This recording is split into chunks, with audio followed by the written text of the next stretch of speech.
Andreen McDonald, 29, went missing, and her husband, Andre McDonald, was immediately suspected. When police first questioned Andre about his wife's location, he lied, claiming ignorance.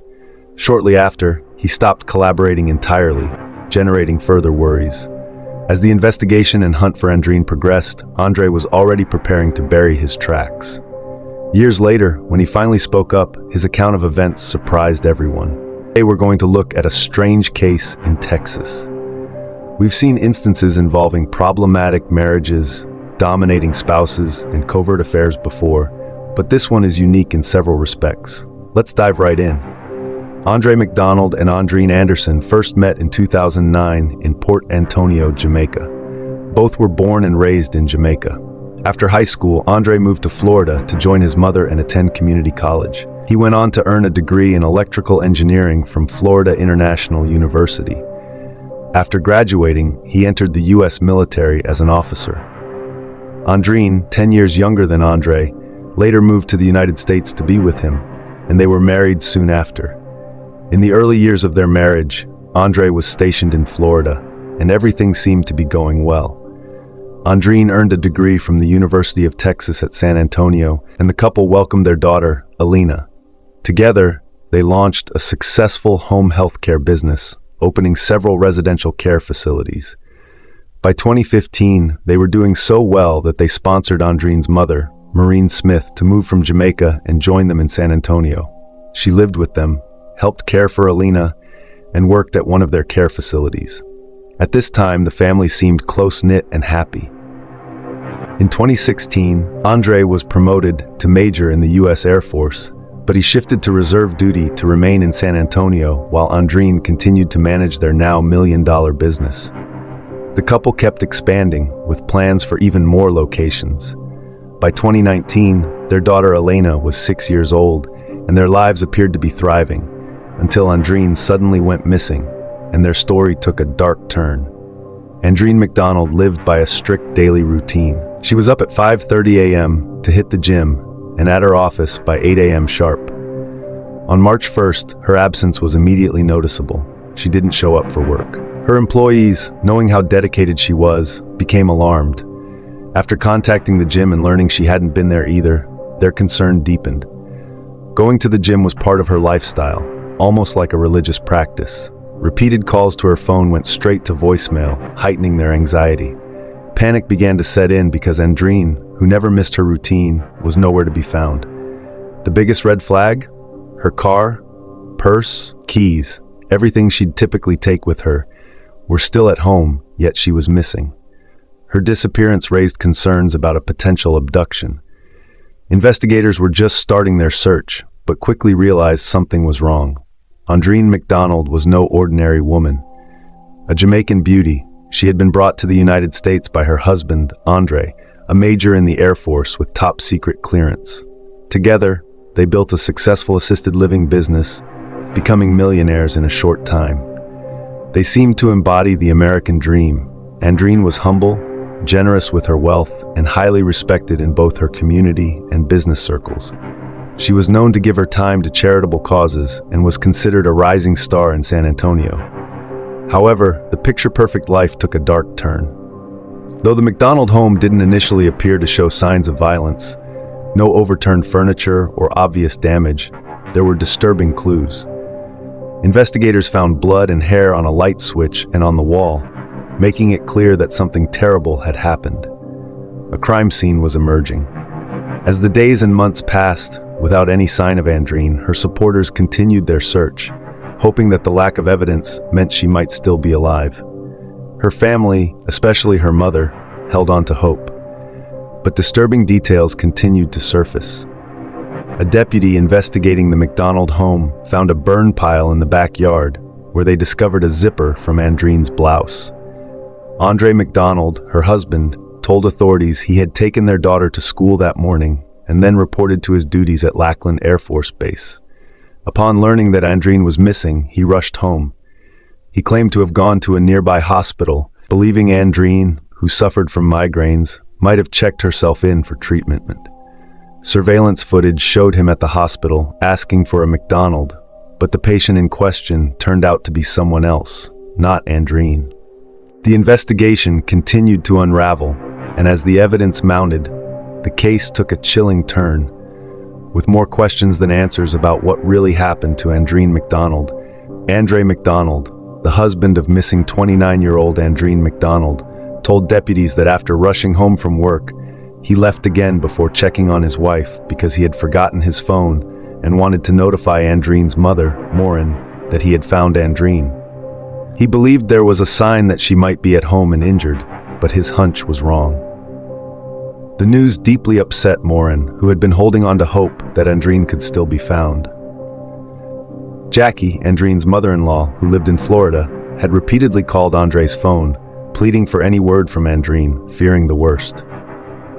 Andreen was known for her responsibility and dedication to both her family and her business, which made her sudden disappearance all the more perplexing.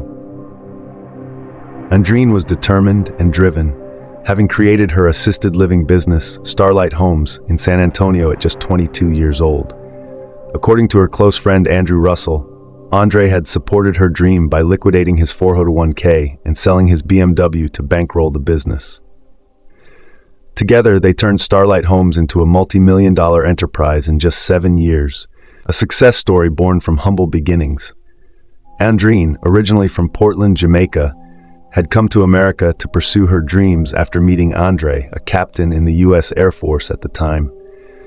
The two met in Jamaica in 2009 when Andre returned for a funeral, and they quickly fell in love. They married just a few months later, in July, and eventually had a daughter, Alina, who became the center of Andreen's life. Jackie, Andreen's mother-in-law, couldn't believe that Andreen would leave Elena behind without a word. The situation became even more concerning when a forensic unit discovered bloodstains in the McDonald home's bathroom, confirming suspicions that something tragic had happened. Despite Andre being present at the house during the investigation, detectives noted no visible injuries on him, which could have indicated a struggle. His account of events raised more questions than answers. He claimed the last time he saw Andreen was the night before she went missing, after they had returned from their tax preparer's office and argued about business matters. He said he left to get gas to cool off and provided video evidence of his stop at a gas station. However, what Andre didn't mention were incriminating text messages discovered on his phone. The texts revealed that their marriage was in turmoil, filled with accusations of infidelity. Andreen, in one text, threatened to divorce him, saying, "If you bring up Aubin again, I will divorce you myself." Aubin Hall, Andreen's ex-boyfriend from Jamaica, seemed to be at the heart of the couple's troubles. According to investigators, Andreen had rekindled her romance with Aubin during one of her trips to Jamaica in 2017. Their affair had been carried on in secret, but things came to light when Andreen impulsively got 2 new tattoos, one of an A on her hand and a date on her wrist. Suspicious, Andre investigated and discovered on social media that Aubin had the same tattoo on his hand, with the numbers being Aubin's birth date. When confronted, Andreen admitted her mistake, and Andre, furious, threatened divorce unless she cut off contact with Aubin, covered up the tattoos, and promised to never return to Jamaica without him. Andreen did comply with Andre's demands, covering the tattoos and attempting to save her marriage. At Andre's 40th birthday party, just days before her disappearance, the couple seemed to be on good terms. But 13 days later, on March 1, 2019, Andreen vanished. The McDonald home, once full of life, was now a crime scene as investigators searched for any clues. They found no activity on Andreen's credit cards or passport, leaving them with no leads and a deepening mystery. Within hours of Andreen McDonald's disappearance, her husband, Andre McDonald, became a person of interest. He quickly stopped cooperating with investigators, hired a lawyer, and remained silent. The next day at 2 p.m., an undercover investigator noticed damage to the McDonald garage as Andre backed out of the driveway. The investigator followed Andre to a nearby gun shop where he purchased a 9mm handgun and ammunition. Authorities feared that Andre was planning to harm himself, and when he returned to his car, they confronted him. Andre was taken down violently, detained, and handed over to military authorities for a mental evaluation. While Andre was being evaluated, investigators returned to the McDonald home with a search warrant and examined his car.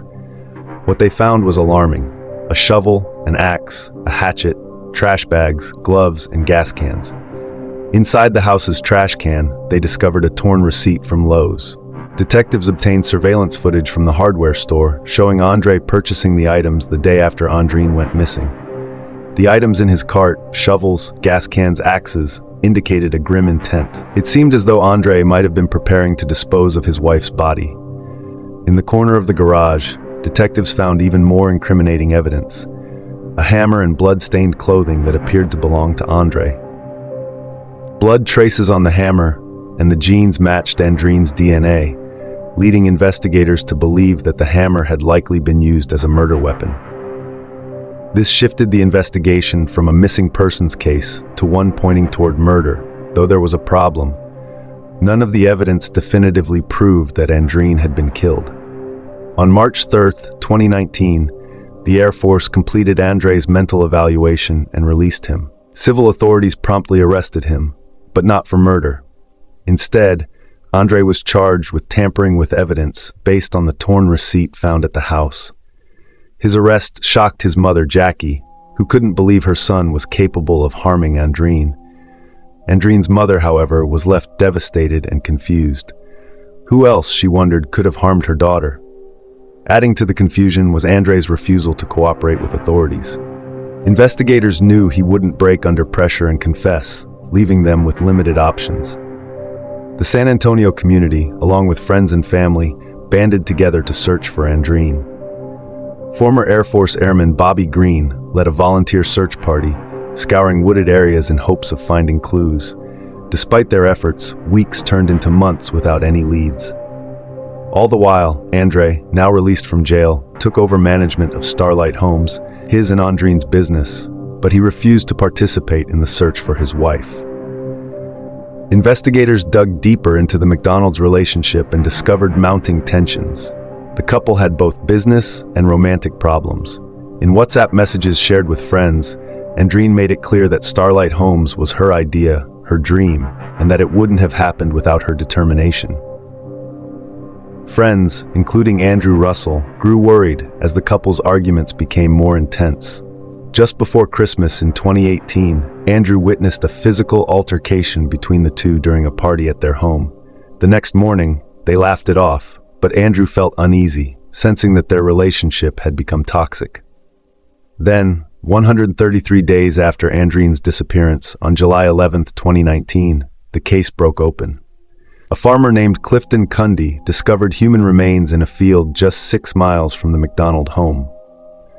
Clifton had gone out with his tractor to retrieve a cow skull when he found a human skull near it. Authorities confirmed that the remains belonged to Andreen McDonald. Her sister, Cindy Johnson, was at church praying for Andreen when she received the news. The discovery shattered the family's hopes. Just hours later, Andre McDonald was arrested and charged with his wife's murder. The case was now in the hands of prosecutors, but despite the evidence collected, blood, a hammer, torn receipts, they faced a difficult challenge.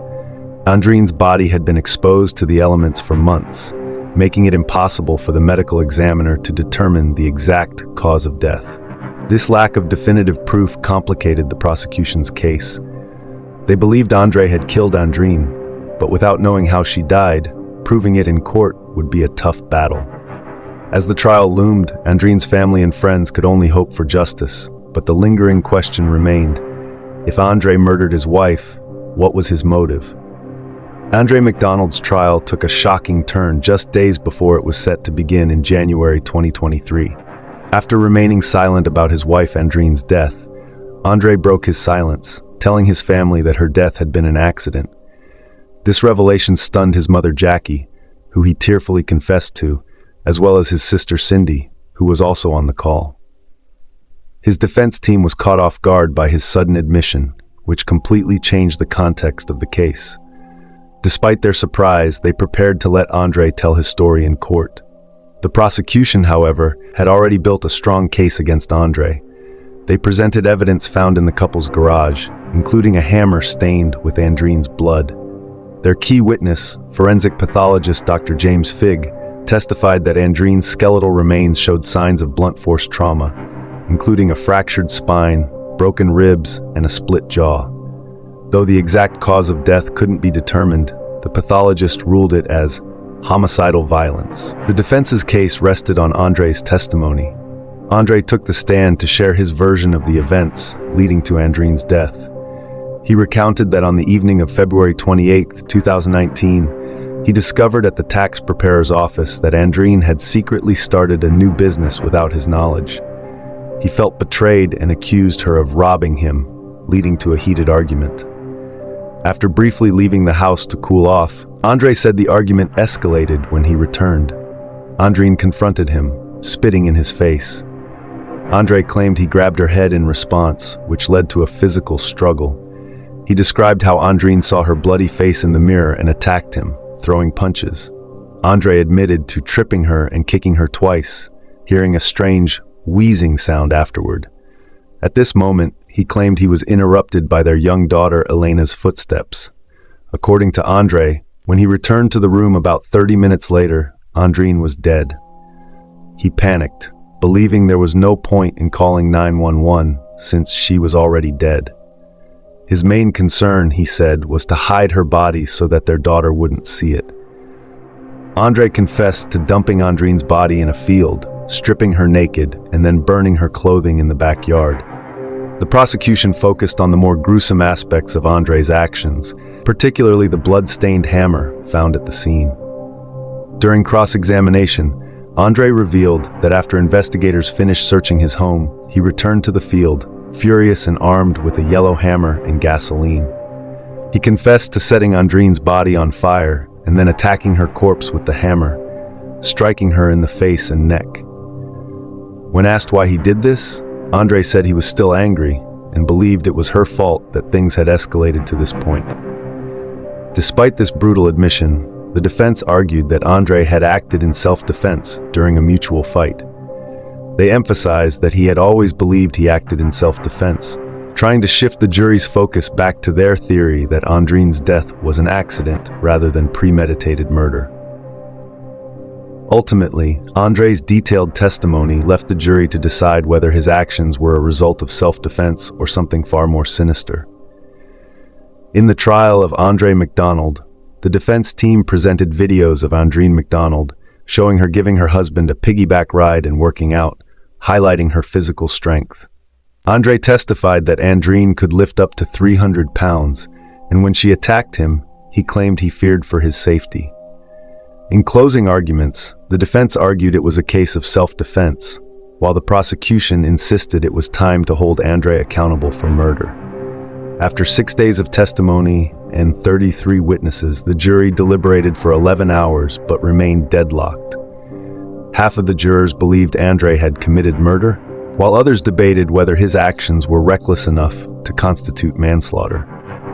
Ultimately, 9 jurors were swayed toward manslaughter, largely due to Andre's testimony, which they felt they had to consider, as there was little other evidence. The jury struggled with definitions of murder versus recklessness, but after further deliberations, a verdict was reached. Andre MacDonald was found not guilty of murder, but guilty of manslaughter. This decision deeply upset Andrine's sister, Cindy, who was appalled that Andre, who had shown no remorse for his actions, was not convicted of murder despite the brutal details of the crime, kicking Andrine, leaving her to die, and later desecrating her body with a hammer and gasoline. Cindy saw Andre's earlier phone call, where he claimed the death was accidental, as a manipulative ploy to gain sympathy before the trial. Though the prosecution was disappointed, they took solace in the fact that Andre's self-defense claim was rejected. For the defense, the manslaughter verdict was seen as a win, as Andre avoided a murder conviction. Andre's best friend, Mandy Hall, expressed frustration that Andrine could no longer tell her side of the story, believing Andre's narrative was a self-serving lie. After the trial, Sheriff Salazar gave Andrine's father, a retired Jamaican army officer, a symbolic gift, the handcuffs used on Andre, as a gesture to offer some connection to justice. Andrine MacDonald, who had moved to America, built a successful business, and was beloved by her family and friends, was gone, leaving behind her grieving family. Her mother, Maureen, and sister, Cindy, have been caring for Andrine's 12-year-old daughter, Alina, who has become the glue that holds their divided family together. Though they rely on one another for strength, they continue to mourn Andrine's death, which had a long-term impact on their lives.